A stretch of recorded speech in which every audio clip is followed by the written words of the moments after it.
नमस्कार, आप देख रहे हैं मिरर नाउ। आपके साथ मैं हूं अनुया यादव। दिन भर की अहम और बड़ी खबरों से आपको कराएंगे रूबरू, लेकिन सबसे पहले बात हाथरस की।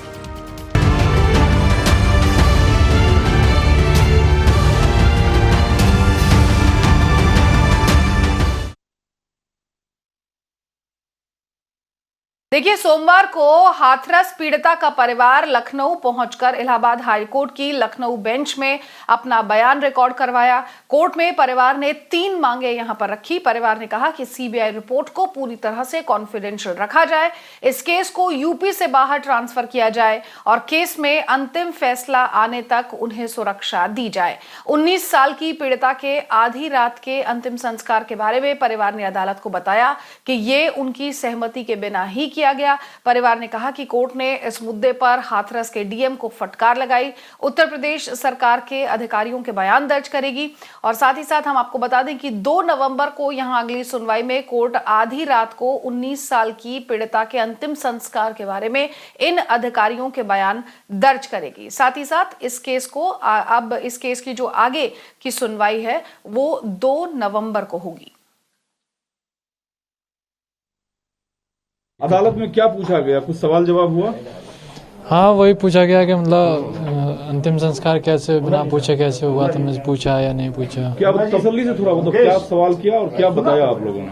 हम लोगों ने वही बताया कि मतलब पूछ रहे थे कि आपसे पूछा था हॉस्पिटल में आपको डेड बॉडी मिली थी।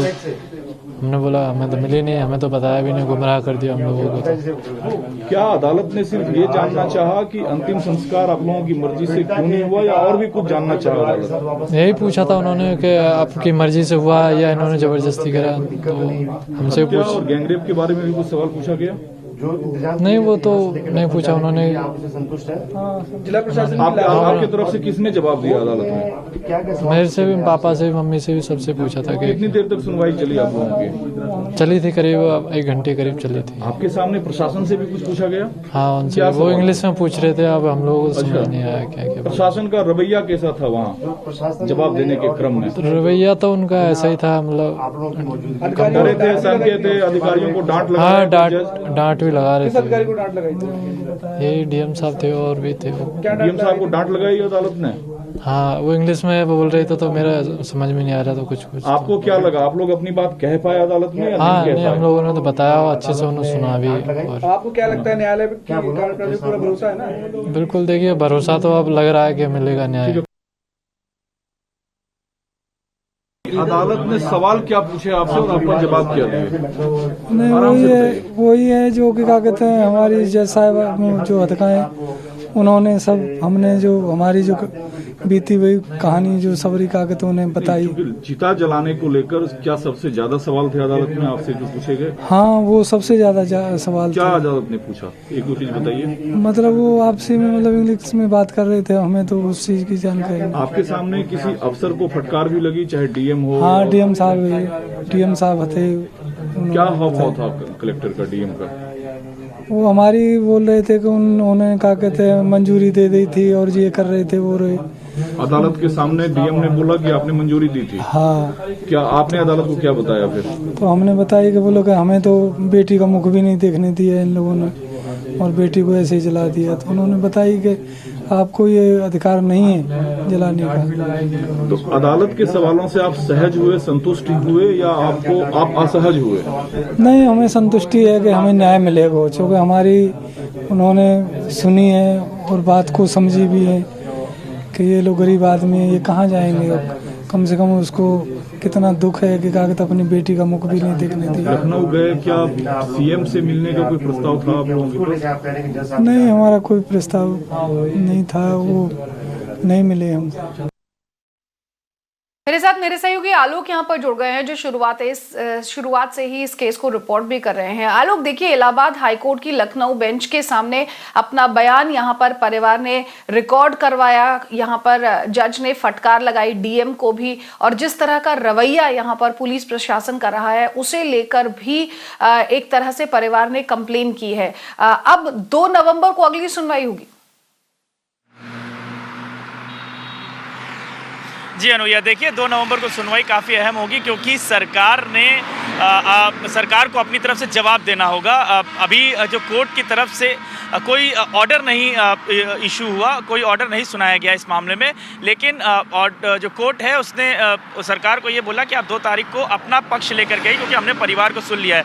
हालांकि डीएम को भी लताड़ लगाई गई है, क्योंकि जब कोर्ट ने डायरेक्टली डीएम से पूछा कि क्यों क्रीमेशन करा दिया बिना परिवार की अनुमति के, कोई परिवार सामने एलिगेशन लगा रहा है, तो जो डीएम साहब थे उन्होंने ये कहा कि ये जो डिसीजन था वो लॉ एंड ऑर्डर को देखते हुए लिया गया। और उन्होंने एक बहुत साफ बात कही कि ये जो ऑर्डर था ये कोई ऊपर से नहीं आया था।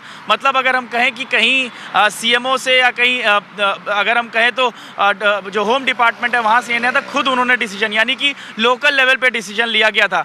तो अगर लोकल लेवल पे डिसीजन लिया गया था तो सवाल तो यही उठता है कि उसकी जो जवाबदेही है वो लोकल लेवल की हुई होनी चाहिए, यानी डीएम साहब की होनी चाहिए। हालांकि कोर्ट का अभी हमें 2 तारीख को जो डिसीजन आएगा वो देखना होगा, वो बहुत महत्वपूर्ण होगा। लेकिन परिवार की जहाँ तक बात करें, परिवार ने 3 महत्वपूर्ण बातें कही।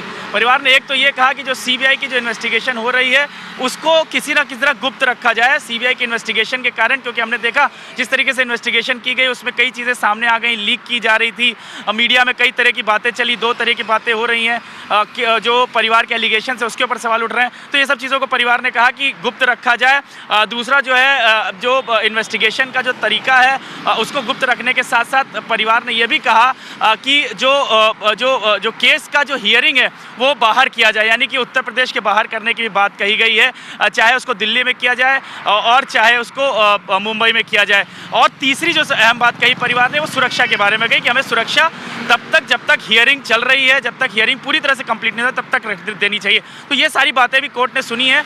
कोर्ट ने कहा है भी, प्रशासन से इस बार सब में जवाब भी मांगा है। तो 2 तारीख को जो सुनवाई होगी उसके ऊपर देखना होगा, उस पर ऊपर निगाहें रहेंगी क्या आता है सामने। जी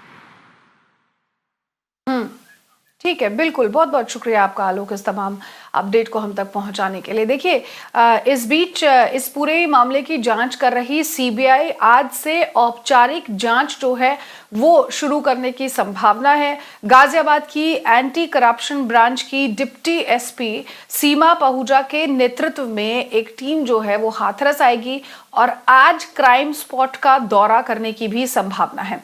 रविवार को सीबीआई ने स्थानीय पुलिस स्टेशन से कुछ दस्तावेज और फाइल्स भी कलेक्ट किए हैं।